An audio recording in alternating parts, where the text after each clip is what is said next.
జీవితం ఎప్పుడు ఎలా ఉంటుందో ఎవ్వరికీ తెలియదు. నేటి అద్భుతమైన జీవితం రేపు తిరగబడితే మొత్తం బజారున పడచ్చు. అందుకే కీడించి మేలంచాలంటారు పెద్దలు. అంతేకాని అత్యాశకు వెళ్ళి అంతా బాగోలేకున్నా శుభం పలకాలంటే మాత్రం ఇదిగో ఈ జెట్ ఎయిర్వేస్ అధినేత నరేష్ గోయల్ పరిస్థితి లాగానే మారిపోతుంది. ఎంతో మంది వేల కోట్లు ఎగ్గొట్టి విదేశాల్లో దాక్కొని హాయిగా జీవితాన్ని గడుపుతున్నారు.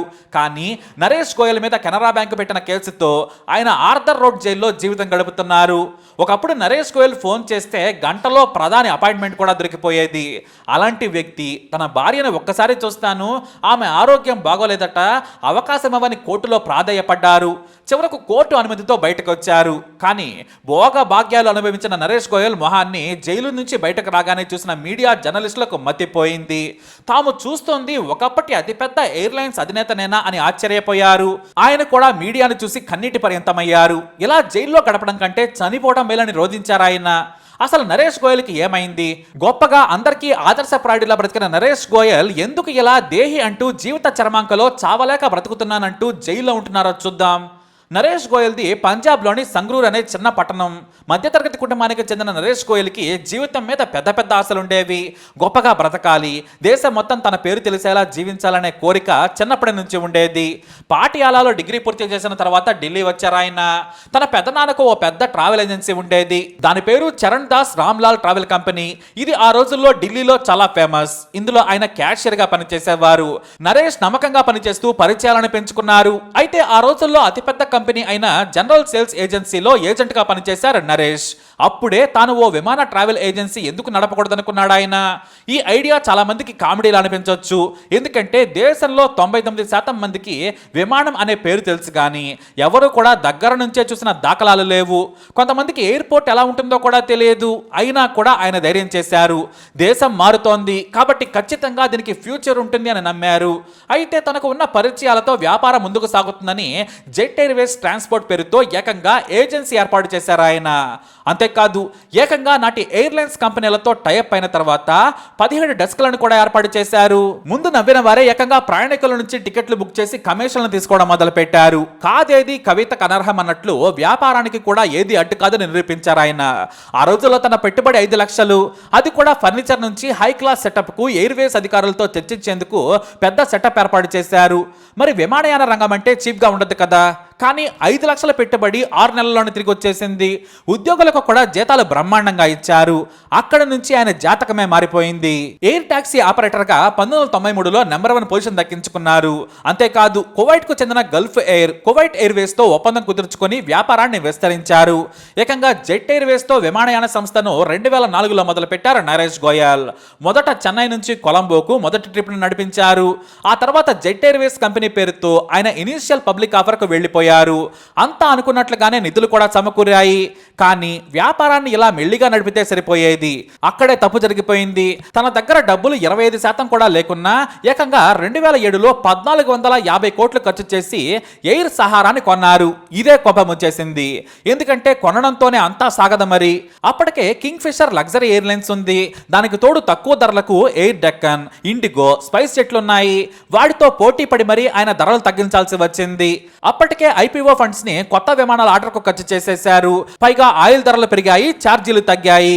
సరే ఛార్జీలు పెరిగితే లాభపడచ్చులే అనుకున్నారు.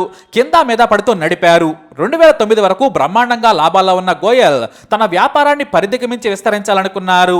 విమానయాన సంస్థలు 2010 నుంచి నష్టాల బాట పట్టాయి. కింగ్ ఫిషర్ 2012లో దుకాణం మూసేసింది. మెల్లిగా ఇండిగో దాని ప్లేస్ ఆక్రమించింది. మరోవైపు నష్టాలు పెరుగుతూ వస్తున్నా కూడా గోయల్ బ్యాంకుల నుంచి అప్పులు తెస్తూ వ్యాపారాన్ని నడిపారు. తమదైన రోజు రాకపోదా అని భావించారు ఆయన. అంతా నష్టాల్లో ఉన్నా కూడా కింగ్ ఫిషర్ మూతపడింది. కాబట్టి తన కంపెనీకి మంచి భవిష్యత్తు ఉంటుందనుకుని ఏకంగా 10 పెద్ద విమానాలు కొన్నారు ఆయన. కానీ వాటిని 400 సీట్లకు పెంచడంలో విఫలమయ్యారు. విశాలమైన ఎయిర్ A330, బోయింగ్ 777 విమానాల్లో కేవలం 308 సీట్లే ఉన్నాయి. కాబట్టి గ్లోబల్ స్టాండర్డ్ ప్రకారం 408 సీట్లు ఉండాలి. దీంతో ప్రతి విమానాన్ని నష్టాల్లో నడిపారు ఆయన. అప్పటికే ఏవియేషన్ అధికారుల నుంచి సన్నిహితుల వరకు ఇది మంచి పద్ధతి కాదు, వాటిని మార్చండి లేదా వదిలించుకోండి అని సలహాలు కూడా ఇచ్చారు. నరేష్ గోయల్ మాత్రం వినలేదు. మొండిగా, ఇంకా చెప్పాలంటే మూర్ఖంగా వెళ్లారు. చివరికి 348 సీట్లకు పెంచారు ఆయన. అయినా కూడా నష్టాలు నష్టాలే మిగిలాయి. ఎందుకంటే ప్రతి విమానం అదనంగా 8 టన్నుల బరువు పెరిగింది, ఫ్యూయల్ ఖర్చు రెండింతలైంది, దీనికి తోడు మెయింటెనెన్స్ కూడా పెరిగిపోయింది. దీంతో పెద్దబాడి ఉన్న ఫ్లైట్స్ ను Turkish Airlines, Oman Air, Thai Airways, Gulf Air, ఎటిహాడ్లకు లీజుకిచ్చారు. 70% విమానాలకు లీజుకిచ్చారు ఆయన. కానీ ఆ తర్వాత లీజుకు తీసుకున్న కంపెనీలు కూడా వదనడంతో తక్కువ ధరకు అమ్ముకోవాల్సి వచ్చింది. 2013 నాటికి జెట్ ఎయిర్వేస్ బయటపడలేని పేకల్లోతు నష్టాల్లోకి వెళ్లిపోయింది.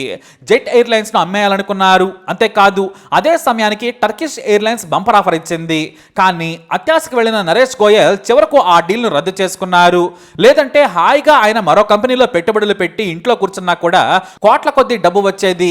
ఇక్కడే పప్పులో కాలేశారు ఆయన. ఎందుకంటే ఇతర ఎయిర్లైన్స్ లాభాల బాట పడడంతో పాటు ఆ ఏడాది జెట్ కు 600 కోట్ల లాభం వచ్చింది. దీంతో ముందడుగు పడుతుందనక మళ్లీ ఏవియేషన్ ఇండస్ట్రీ కుదుపుకు లోనైంది. ఆ మరుసటి ఏడాది అంటే 2018లో 1036 కోట్ల నష్టం వచ్చింది. దానిని కవర్ చేసుకునేందుకు ఎంప్లాయీస్ శాలరీలో 25% కోత పెట్టారు. దీంతో ఉద్యోగులు వెళ్లిపోవడం మొదలు పెట్టారు. దాదాపుగా 100 విమానాలను నష్టాలు భరించలేక పక్కన పెట్టేశారు. దీంతో కంపెనీలో పెట్టుబడులు పెట్టిన టీపీజీ, ఎటిహాడ్లు నరేష్ గోయల్ ను దిగిపోవాలని, కంపెనీలో ఉంటే తాము బయటకు వెళ్తామని బ్లాక్మెయిల్ చేశారు. ఆ సమయంలో తన వాటాను అమ్ముకోవాలని డెల్టా, టాటాలను సంప్రదించారు. కానీ నరేష్ గోయల్ విమానయాన పరిశ్రమకు పనికిరాడని అందరూ తేల్చేశారు.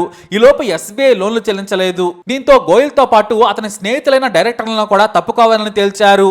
మరోవైపు విమానాలు నడవక దివాలా తీశాయి. అప్పులిచ్చిన వాళ్ళు మొత్తం కంపెనీని స్వాధీనం చేసుకున్నారు. గోయల్ వాటా మొత్తానికి 25% కంటే తక్కువకు పడిపోయింది. బ్యాంకులు అప్పులు ఇవ్వకపోగా పాత బాకీలు తీర్చాలని ఒత్తిడి చేశాయి. అప్పటికే జెట్ ను డిఫాల్టర్ గా ప్రకటించేశాయి బ్యాంకులు. మరోవైపు కెనరా బ్యాంకు నరేష్ గోయల్ పై కేసు పెట్టింది. 536 కోట్లు ఎగవేశాడని ఈడీకి ఫిర్యాదు చేసింది. దీంతో ఈడీ కేసులు పెట్టి జైల్లో వేసింది. వాస్తవానికి సరిగ్గా నడుస్తున్న విమానాలను నష్టాలు మొదలైనప్పుడే అమ్ముకుంటే సరిపోయేది. లేదంటే తాను తన వాటాను వదిలేసుకుంటే కొంత డబ్బుతో బయటపడి ఉంటే ఆయనకు జైలు జీవితం తప్పేది. కానీ డబ్బు చెల్లించలేక ఆయన జైలుకెళ్లారు. వృద్ధాప్యంలో, అది కూడా 74 ఏళ్ల వయసులో ఆయన జైలు జీవితం గడిపేశారు. ఇక తనకు ఆరోగ్య సమస్యలు కూడా ఉన్నాయి. అతని భార్య అనిత చావు బ్రతుకుల్లో ఉంది. కానీ తాను తప్పు చేయలేదు, బిజినెస్ మాత్రమే చేశాడు. కానీ తప్పుగా చేశాడు. అప్పు చేసిన డబ్బును తన కోసం వాడుకోలేదు. కంపెనీలోనే నిజాయితీగా పెట్టారు ఆయన. అత్యంత విలువ గల విమానాలు, వాటాలు ఉన్నాయి. కానీ ఇతర అప్పుల వాళ్ళు విలువ తక్కువ కట్టి వాటిని తీసుకున్నారు. తన వాటా ఎక్కడుందో కూడా తెలియదు. ఎవరిని అడగాలో కూడా నరేష్ గోయల్ కు తెలియని పరిస్థితి ఏర్పడింది. అంటే తాను కష్టపడి సంపాదించిన డబ్బు, కంపెనీ పేరు, ప్రతిష్టలన్నీ కూడా ఓవర్ నైట్ లో పోయాయి. రాజకీయ నాయకుడై ఉంటే అవినీతి చేస్తే హాయిగా దొరలా తిరిగేవారేమో. కానీ ఆయన వ్యాపారం చేసి దివాళా తీశారు. దొంగలు దొంగ లోన్లు తీసుకొని ఎగ్గొట్టి పారిపోయారు. ఇక ఆ దొంగలకు సద్దులు కట్టినట్లు కేంద్రం ఎంతో మంది సన్నిహిత వ్యాపారాల అప్పులను తీసేసింది. కానీ నిజాయితీగా కంపెనీ పెట్టిన నరేష్ గోయల్ మాత్రం వృద్ధాప్యంలో శిక్ష అనుభవిస్తున్నారు. అందుకే ఈ వయసులో జైలుకి వెళ్లే కంటే చనిపోవడం బెటర్ అని మీడియా ముందు కన్నీటి పర్యంతమయ్యారు ఆయన. అందుకే ఏ సమయానికి ఏమి జరుగునో ఎవ్వరూ ఊహించలేరు. కాబట్టి జాగ్రత్తగా ఉండాలి. మేము పెద్ద వ్యాపారం, మమ్మల్ని ఎవ్వడూ ఏమీ చేయలేరనుకుంటే మాత్రం పాతాళానికి కూడా పడిపోవచ్చు. మొన్నటికి మన అనిల్ అంబానీ, సహారా సుబ్రాయ్, ఇప్పుడేమో నరేష్ గోయల్. కాబట్టి పేరు, హోదా, డబ్బు ఉన్నా కూడా జాగ్రత్తగా మెలగాలి. లేదంటే మాత్రం ఇలాంటి కష్టాలు తప్పవు. కానీ సన్నిహితులు మాత్రం నరేష్ గోయల్ తప్పు మీద తప్పు చేశారంటారు. 2006లో చిన్న విమాన కంపెనీగా ఉన్నప్పుడే అలాగే వ్యాపారం చేసి ఉంటే బాగుండేది. కానీ ఎయిర్ సహారాను కొన్నారు. ఆ తర్వాత పెద్ద పెద్ద విమానాలను కొని తక్కువ సెట్లను పెట్టారు. ఆ తర్వాత నష్టాల్లో ఉన్న అమ్మకానికి పెట్టి మంచి ధర వచ్చినా కూడా అమ్మలేదు. ఒక ఏడాది లాభం రావడంతో మళ్లీ అత్యాశకు వెళ్లారు.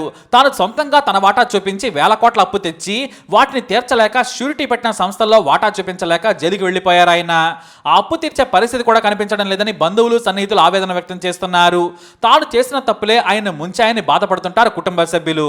ఇది గొప్ప ఫెయిల్యూర్ స్టోరీ. మరి ఈ కథపై మీరేమంటారు? మీ అభిప్రాయాన్ని కామెంట్ ద్వారా తెలియజేయండి. వీడియోని లైక్ చేయండి, షేర్ చేయండి, మా ఛానల్ని సబ్స్క్రైబ్ చేసుకోండి.